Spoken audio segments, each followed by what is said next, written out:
Hello everybody, and welcome back to my channel.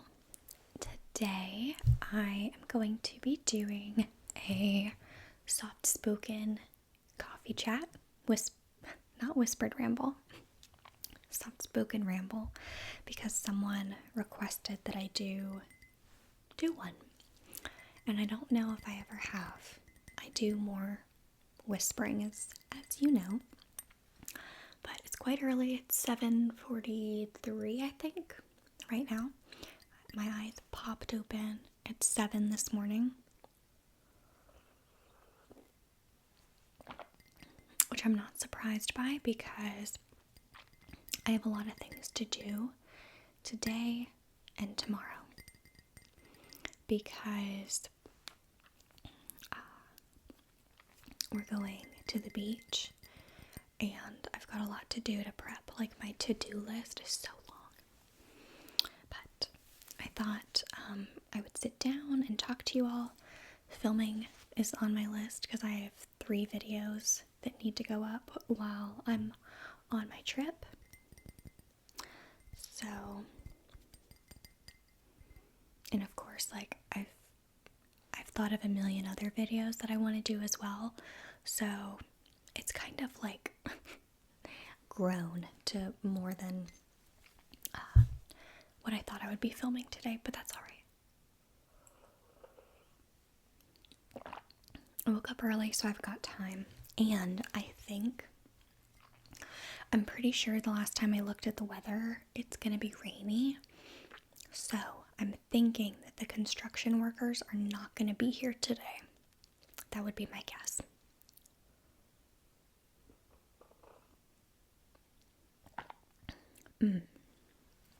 This is tasting so good today. Oh, there, you can see it. I also turned the exposure down. I still don't know camera terms, but it's a little bit darker, and like I said, it's like totally overcast.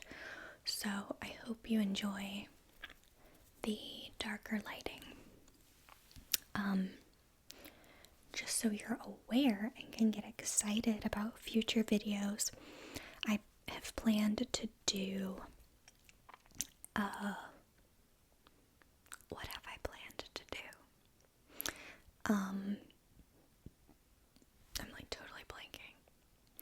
I think I'm gonna do, excuse me, I got a burp. I think I'm gonna do a visual triggers video because I went to the eye doctor yesterday and it's re-inspired me, but that's also one of my most requested videos anyway, so I think I'm going to do that. I have printed out notes and questions to do a different psychological test, so I'm very excited about that. I haven't looked at it at all, so as I'm doing the role play, I'm going to be kind of like going through it at the same time, which I think will be fun. I also planned, I really have no idea. I wrote down this video and 2 others on my to-do list, and I don't know which ones I wrote down. I also want to do a tapping video, but my nails are quite short. I cut them, because tomorrow I'm getting my nails done with my sisters and my mom, and I'm gonna get like the dip powder, dip powder, and that apparently lasts like a month. So I wanted to start with shorter nails so that when they grow out, they're not like extremely long. But I'm gonna see. I think I can still do tapping. That'll be fine. But I've got some like journals and things that I want to show you. And I don't know. There was one more, I think, but I've also thought about doing like a haul. I can't say this word soft spoken. A haul of just things that I've purchased recently because I've done a little bit of shopping. And I think some of the items could make some good good sounds. I've got some fabric, but also some bottles of things that I think might make good either like sticky finger sounds or tapping sounds, and I could talk a lot about them. So that's that. I know there was one other video, but I have no idea what it is right now. Maybe I've said all of them. But today what I thought I would do is sit down and talk to you all like normal, but today's video is going to be a little bit more focused. I wanted to talk about books that I've read recently.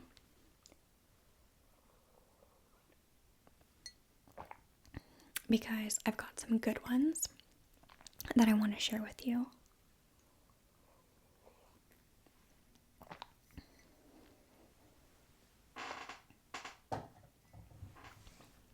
Okay.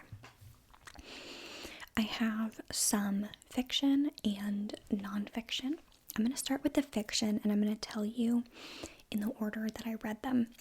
The books that I have, I know I showed in some video. I don't know which one, maybe a whispered ramble type video, but these are books that I got a good while ago and have worked my way through.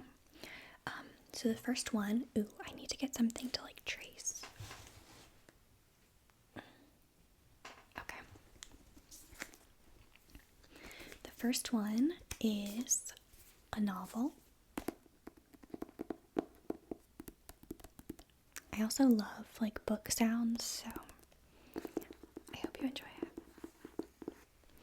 But it is called The Look-alike.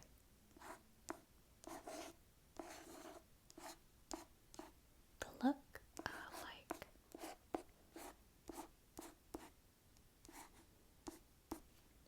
By Erica Spindler.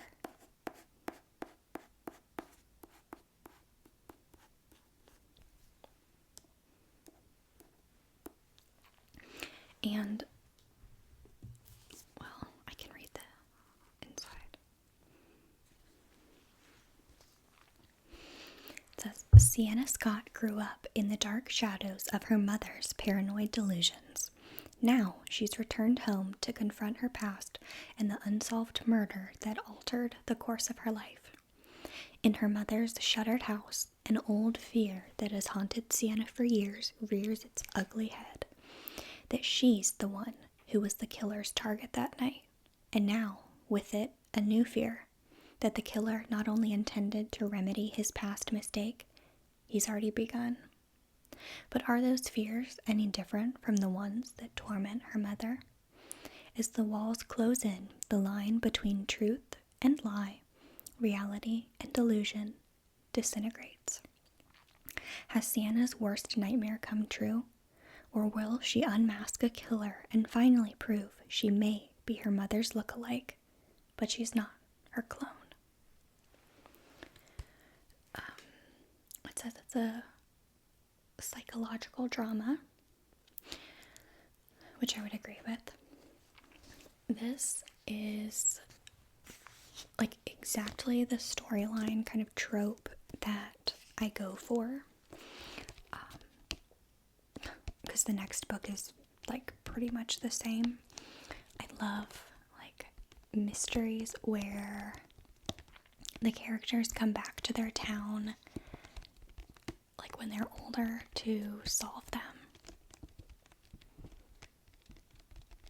Not necessarily with those specific intentions, but like, you know, they come back home for some reason and then end up solving this crime. I love that. This is about a girl named,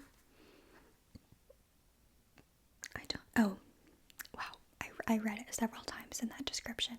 Sienna Scott. And it's a really interesting storyline. I don't want to like give it away, but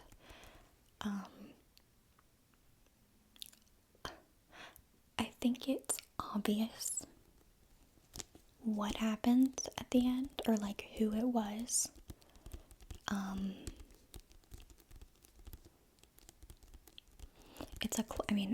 I think every story that's written like this like wants you to look one way, but it's so obviously someone else.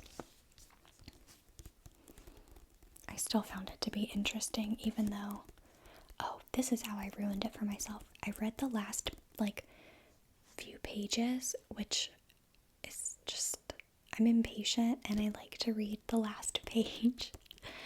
Sometimes even before I start the book, but I found out who was responsible, so I knew that the whole time, or at least for like half of the book, but I still enjoyed it a lot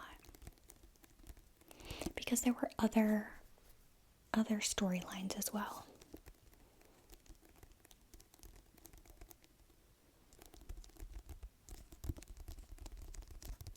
I love that sound.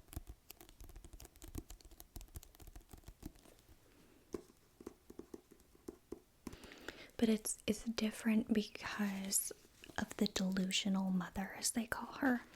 So like that storyline weaves in a very interesting way towards the end.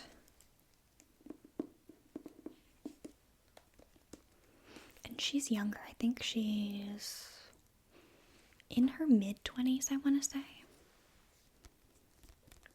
So relatable for me. Okay, so that's the lookalike.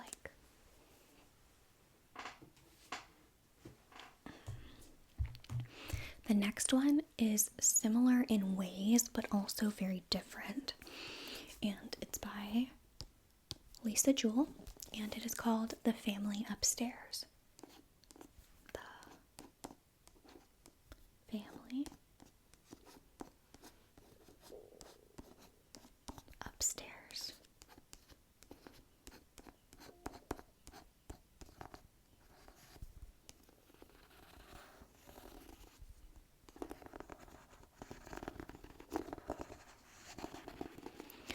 And I think I mentioned this when I was talking about it originally, but this book, when I feel like now that I'm talking about this, I feel like I've talked about it already, but I'll recap it quickly. When I was looking it up and looking up reviews, a lot of people said it's like a horror book and that it kind of scared them. I definitely do not agree with that. I think if you read books like the last one, like a psychological, this one wasn't even exactly a thriller. Maybe there were parts that were like that, but if you like psychological mystery type books, I think this was just kind of a regular one in terms of like scariness. Like no one, well, I'm not gonna say too much, but I'll read the inside.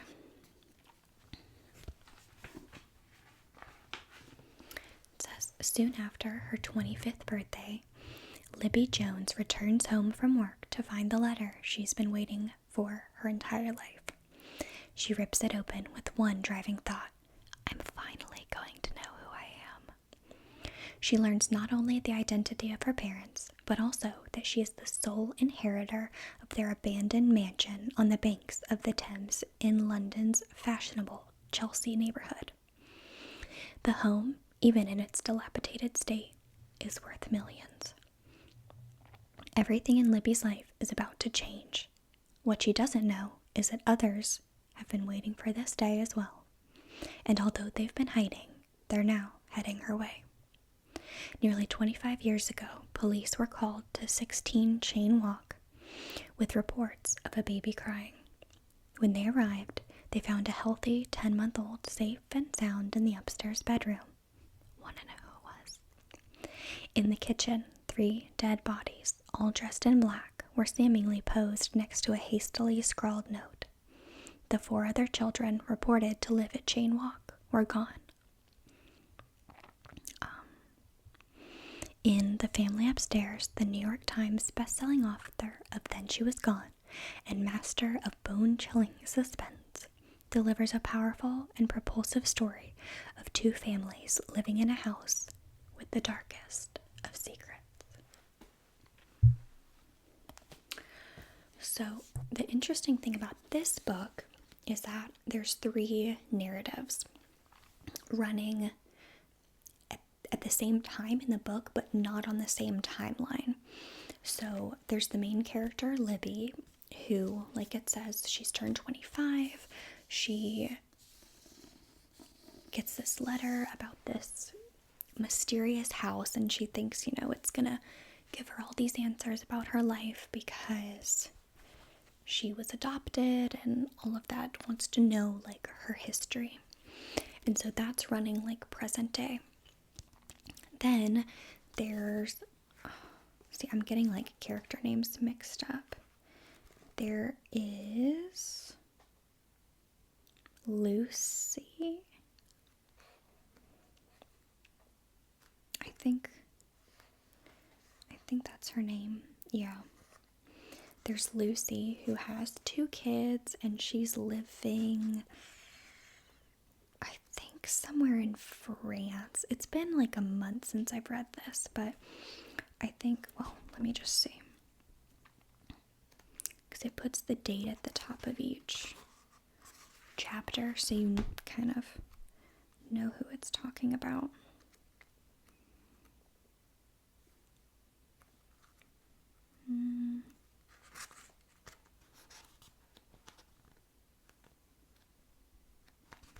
Now, of course, I can't find it.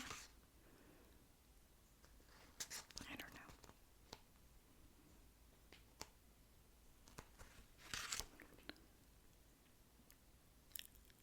I want to say it's in, I don't know, France maybe. Well, whatever, that doesn't exactly matter. But she's like a single mom of 2 and has her own struggles with like an abusive ex-husband, and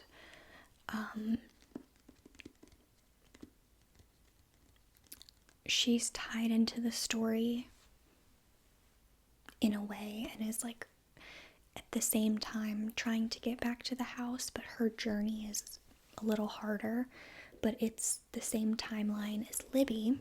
And then, for context, there's a timeline like in the past led by, I believe I saw it was Henry, who was one of the kids, and it's in, I think, like the 80s and the 90s. I'm pretty sure that's like the setting. You get to see like what actually went down in the house and what led up to those 3 deaths. And it is so twisted. Like, there are so many weird twists and turns. Like, I would definitely read this book again in the future because it was so well written. I read it, I think, in 2 or 3 days. Like, it hooked me in, and I really loved it. Like, this was right up my alley. I think I bought one of her other books. I think I did buy Then She Was Gone. But those haven't come in yet. I ordered them online from a Black-owned bookstore in Atlanta, and I haven't gotten any like updated info, which is fine, but I was hoping to have more books to take on my beach trip, because I really only have one. So if I blast through that, then I'm kind of SOL, but I probably have another in my little bookshelf that I can find. But anyway, this was like so interesting. There are like cult type vibes to it. A lot of like hush hush mystery surrounding the house and the people who lived there. There's like a side plot that's kind of spooky, not really, but questionable characters that Libby has to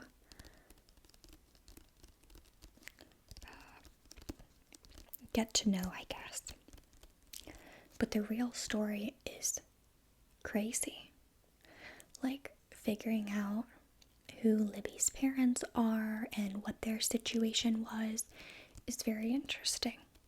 There's a lot of twists.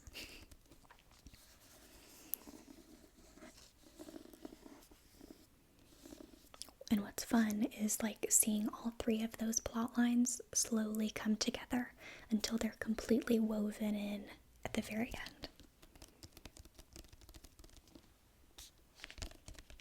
I loved this book.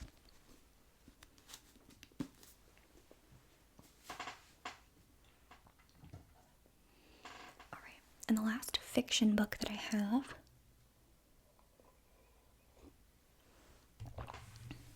is one that I just finished, like I think 2 days ago. Little Fires Everywhere.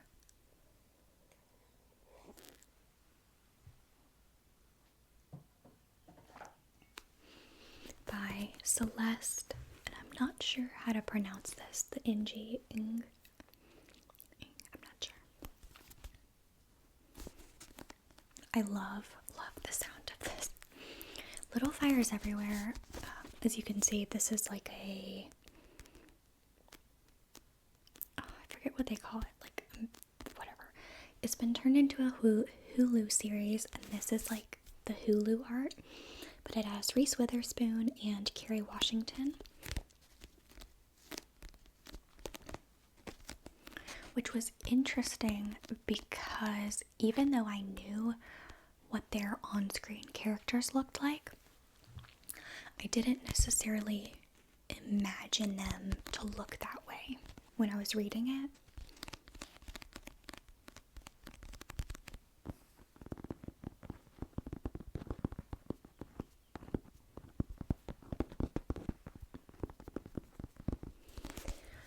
I'll read you the back, but I do want to talk more about it because I don't necessarily think the back does a great job of describing it. So it says, in Shaker Heights, a placid, progressive suburb of Cleveland, everything is planned. From the layout of the winding roads, to the color of the houses, to the successful lives its residents will go on to lead. And no one embodies this spirit more than Elena Richardson, whose guiding principle is playing by the rules. Enter Mia Warren, an enigmatic artist and single mother who arrives in this idyllic bubble with her teenage daughter Pearl, in a disregard for the status quo that threatens to upend this carefully ordered community. Suspicious of Mia and her motives, Elena is determined to uncover the secrets of Mia's past. But her obsessions will come at unexpected and devastating costs. Little Fires Everywhere explores the weight of secrets, the nature of art and identity, the ferocious pull of motherhood, and the danger of believing that follow the rules can avert disaster.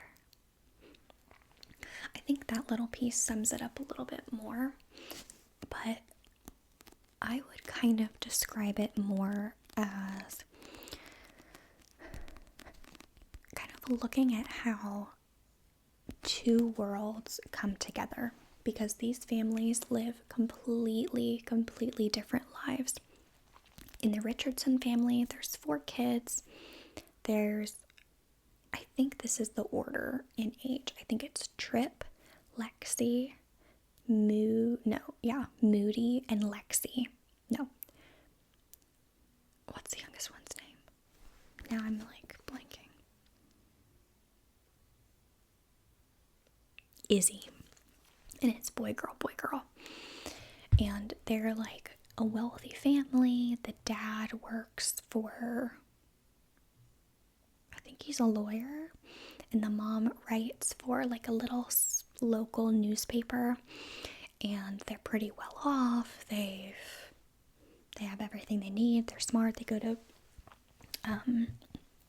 they don't go to private school, I don't think. But they live a really like nice life. Lexi has like a boyfriend. Tripp is kind of like the ladies' man, and Moody is kind of, I think he's maybe like a sophomore. And I think they represent like each grade level in high school. But he's kind of not necessarily shy, but not like a cool kid, you know. He's kind of, I don't want to say like just there, but he doesn't really stand out either way. And then Izzy is like the rebellious, fiery youngest daughter. Then you have Mia and Pearl. She's a single mom. She's an artist, and the way that her art is described is really interesting and sounds really unique. Things that I would have never thought of. So it's quite interesting to hear the descriptions of her work. But they've moved, I think it says like 40 times, and Pearl is I want to say a freshman, maybe sophomore age, so early teenage years, and they've moved a ton.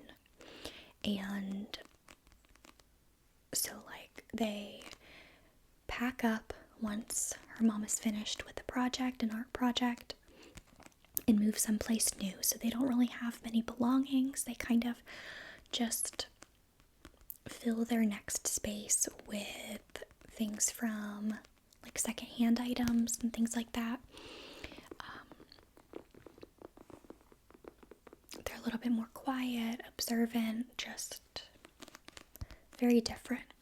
And so I think it shows how people from different worlds interact and come together, and what that looks like, because Moody and Pearl become really good friends really quickly.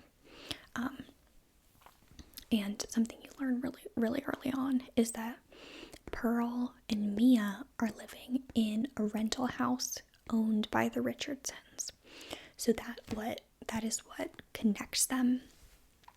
And the things that happen in this book are so like wild. There's so many storylines happening where you're learning about Izzy, and you're learning about Pearl's current work, and you also get into her past, and her past is like pretty wild.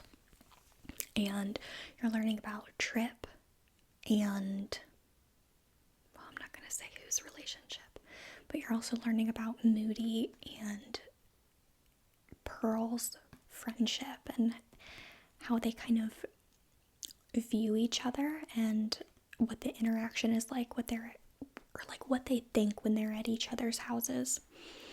And Lexi has her own storyline with her boyfriend, and then there's another storyline that really plays into the concept of motherhood, where there's a family, and they're basically trying to adopt this baby that was left at the fire station like a year ago or something. But the mother comes forward and has become friends with Mia, the mom. The biological mother comes forward and now wants to regain custody of the baby, and there's a court case trying to figure out who's going to gain custody. And so I think that's really like the underlying kind of theme, and what ties all of their storylines together is the concept of like motherhood, and what it takes to be a mother, and what mothers and families would do to protect their families. Like, at what length would a mother go to ensure the safety of their family? Because, yeah, I would say all of the storylines tie into that in one way or another. It was really good. I went through this one quite quickly as well.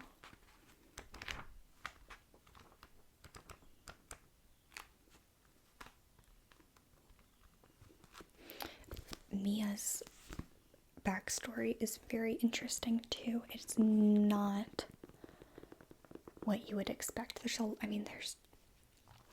they're all such complex characters, and the author did a really good job at explaining that in one story or one novel.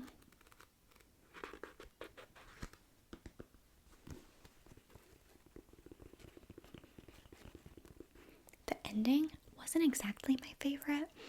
I felt like there was really like one loose tie that I really wanted certain, not closure, but there's something that I wanted to happen that didn't.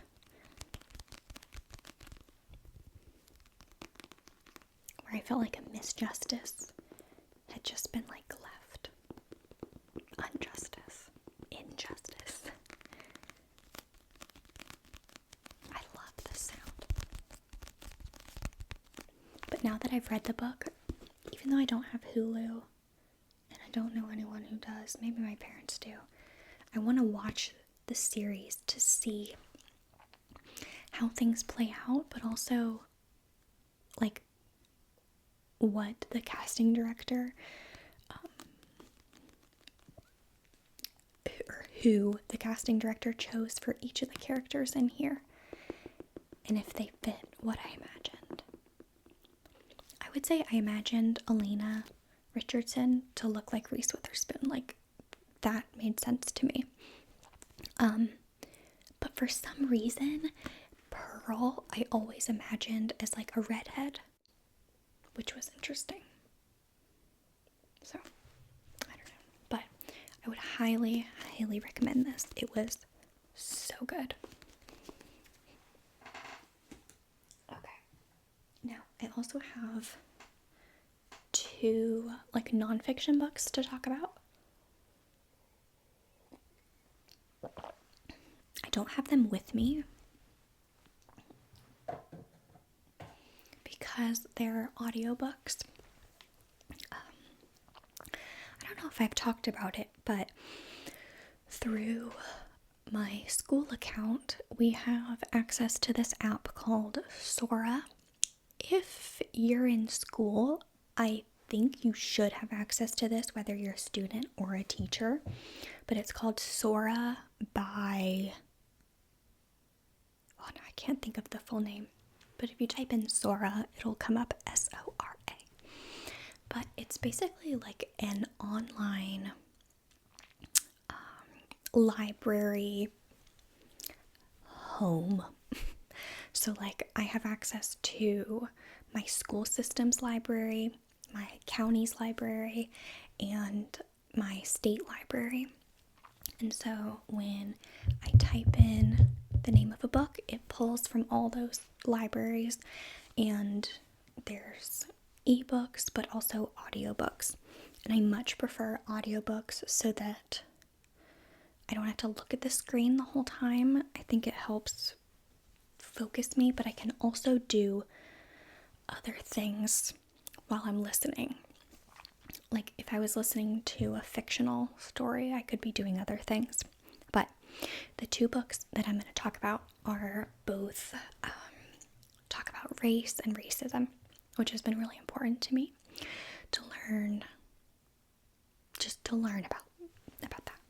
So the first one that I read, well, I've actually read more than just these 2, but the one that I want to talk about is called Stamped: Racism, Anti-Racism, and You.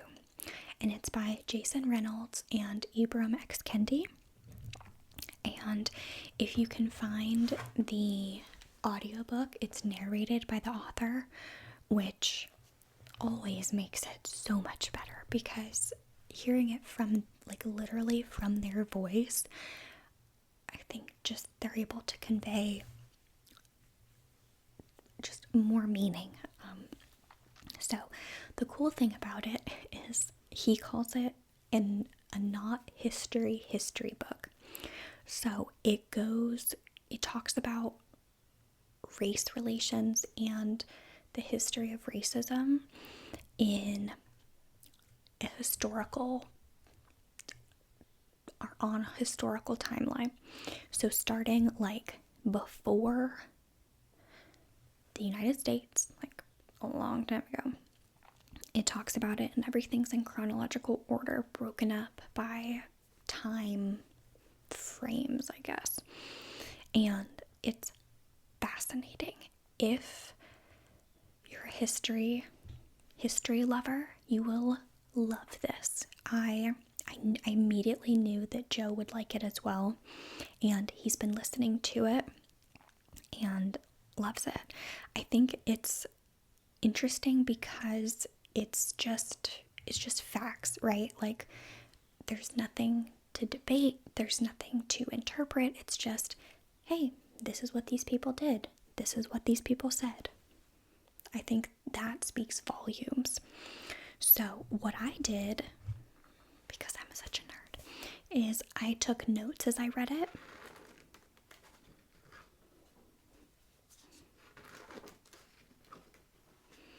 So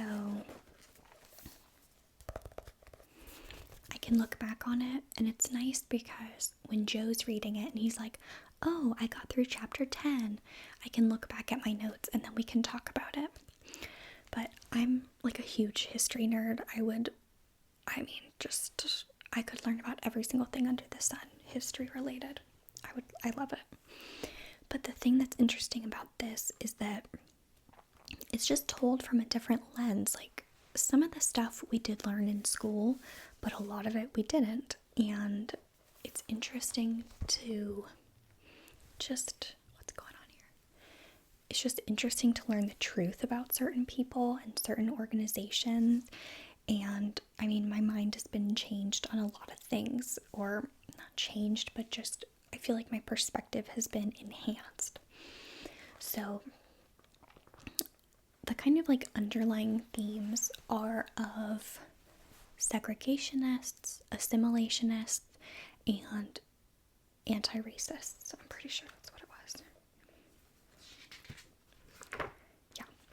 So basically the varying levels at which people thought that Black Americans should kind of be valued in American society. And pretty much the order that I set them in is from like least to greatest value. But it's just so interesting. I mean, like, hearing about people that I had never heard of before or didn't know like their full story was, I mean, just so interesting. And like the theories that come up, it's actually really sad because so much of those ideas are thriving still today. Not for good reasons, but it's like, wow, literally hundreds of years ago, people were using these ideas and these theories, unproven, they're not true theories, to rationalize and justify the fact that they were enslaving African people. It's disgusting, but it's, I mean, so fascinating. I listened to this for like hours. The other thing is that the audiobook, I think, is only like 4.5 hours in total, so it doesn't take that long to get through the whole thing if you're just listening to it. I would encourage you to take notes though. That really helps me process things.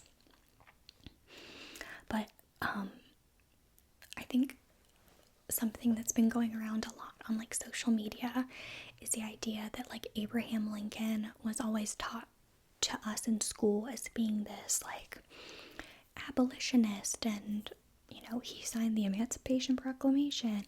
But I mean, the chapter is called Complicated Abe. Like, he wasn't actually that progressive in his thoughts. He kind of wavered. And that's the thing that you see with a lot of people, is they kind of like teetered back and forth. They kind of wavered between assimilationism and anti-racism. wild some of the things that were created to fuel white supremacy. I mean, where it's like, whoa, that, or they did that. It's nuts. And the info on more recent, like, laws and presidents and stuff is, it's crazy. Yeah.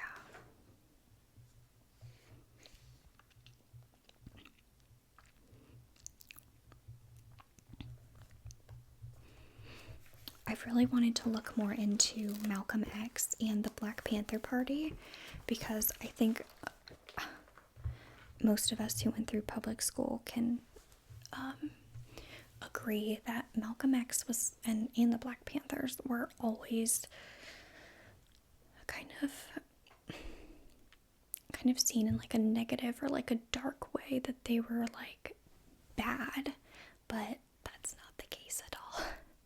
So like they did a lot of good. Their message was just different from like Martin Luther King Jr.'s, and they didn't always see eye to eye, but they were like fighting for the same thing essentially. So I really want to read the Malcolm X. I can't remember if it's an autobiography or biography. I know there's also a Netflix show about him, but like that's what I mean when I say learning the truth about certain people and organizations, like learning what they were actually about and not just learning about them in contrast to someone else.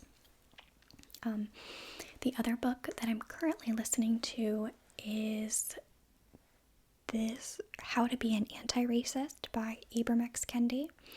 Again, it's narrated by him, which again is amazing. And I don't know exactly where it's gonna go, because I think on like chapter 6, but he weaves his personal experiences in with it. Yeah, I'm starting chapter 6. But it talks about race relations race in relation to power. It talks a lot about the past. The thing that I really like about Stamped, the first book, is that it sets kind of like the groundwork or the framework for any other story that you listen to.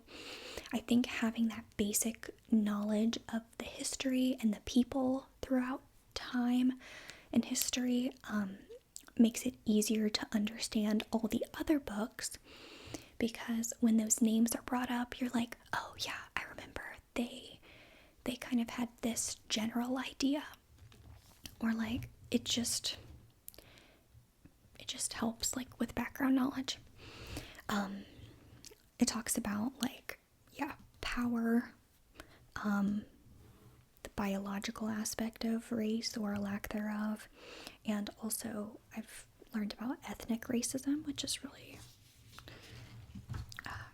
interesting. It gave me a different perspective that I had never really seen before. So I'm enjoying that as well. And I have a big list of other books that I want to read or listen to. A lot of them you can find ebooks and audiobooks for. So I would check those out. I already told you about the books that I ordered. I really wish they would have been here in time, but I mean, maybe they'll show up randomly, but I bought I think 3 books, yeah. So I guess I'll just talk about those later. But anyway, it's now 8:30. So gosh, this video is gonna be so long. So you're welcome for that. But anyway, I hope you enjoyed this. Let me know what books you have been reading recently, whether it's a nonfiction, like race-related book, or a fictional story, or a nonfiction book that's totally unrelated. I would love to know. I've really been reading a lot recently.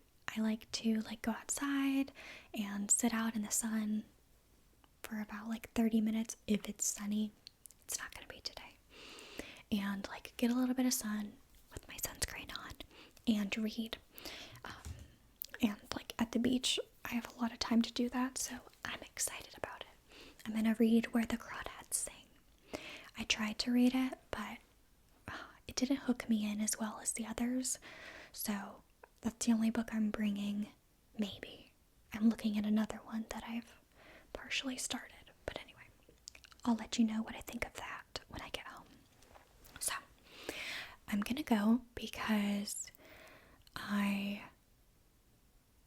am quite hungry and I need to get started on the rest of my things. But I hope you enjoyed this video. Thank you so much for watching, and I will see you in my next one. Good night.